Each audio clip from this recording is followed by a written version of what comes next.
Salam, salam jumpa Bapak Ibu, saudara-saudara yang dikasihi Tuhan Yesus Kristus dimanapun Anda berada hari ini.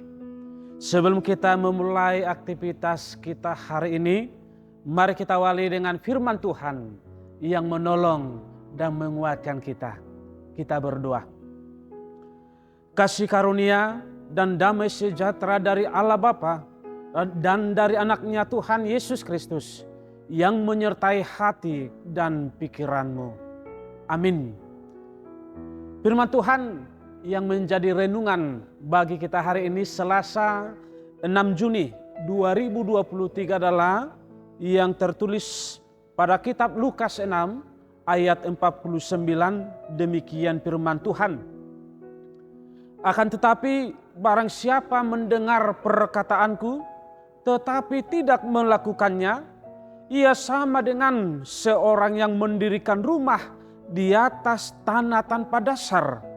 Ketika banjir melandanya, rumah itu segera rubuh dan hebatlah kerusakannya. Demikian firman Tuhan. Saudara-saudari yang dikasihi Tuhan Yesus Kristus, mungkin kita sudah pernah mendengar Erik Weihenmayer adalah seorang atlet Amerika. Dia adalah orang buta yang pertama sekali sampai ke puncak gunung Everest pada tanggal 25 Mei 2001. Erik menceritakan apa rahasia pendakiannya, yaitu ia belajar mendengar dengan baik.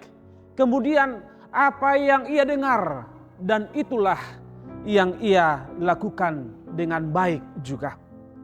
Ketika ia mendengar bel yang terikat pada pendaki yang ada di depannya, itu menunjukkan jalan mana yang harus ia lewati.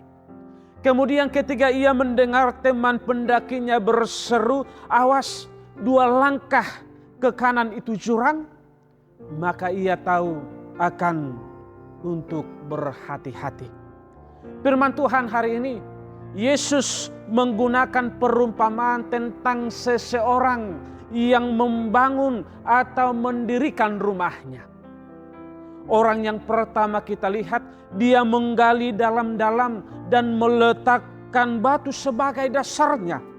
Ketika air bah dan banjir datang melanda rumah itu tidak akan goyah. Itulah gambaran orang yang mendengar dan melakukan firman Tuhan. Dan gambaran orang yang kedua adalah mendirikan rumah di atas tanah tanpa dasar. Ketika banjir melanda, rumah itu akan segera rubuh dan rusak. Hal itu menggambarkan orang yang tidak mau mendengar dan melakukan firman Tuhan Allah. Bapak, Ibu, saudara-saudari yang dikasihi Tuhan, ternyata melalui pengajaran yang disampaikan oleh Yesus, ia memerintahkan orang percaya itu menjadi pengikut yang aktif, bukan yang pasif. Dengan kata lain, kita tidak cukup hanya sekedar mendengar firman atau perkataannya saja, tetapi harus disertai dengan tindakan-tindakan yang nyata. Bapak Ibu, sebagai pengikut Yesus, mendengar dan melakukan adalah tindakan yang tidak boleh dipisahkan. Penting mendengar Yesus melalui firman-Nya karena itu merupakan cara untuk mengenal Tuhan Allah dan kehendak-Nya bagi kita. Ingat, tidak berhenti di situ saja. Orang percaya harus melakukan firman-Nya dalam seluruh aspek kehidupannya. Amin. Kita berdoa. Ya Tuhan Allah Bapa kami, di dalam nama anak-Mu Tuhan Yesus Kristus Tuhan kami, terima kasih dan syukur kami ucapkan kepadamu atas kasih setia-Mu yang senantiasa memelihara kehidupan kami sampai pagi hari yang indah ini. Biarlah melalui firman-Mu hari ini yang menguatkan kami, yang menolong kami dalam setiap aktivitas kegiatan kami hari ini. Ya Tuhan Allah kami, hanya ke dalam tangan anak-Mu Tuhan Yesus Kristus kami berdoa dan mengucap syukur. Amin. Shalom. Horas.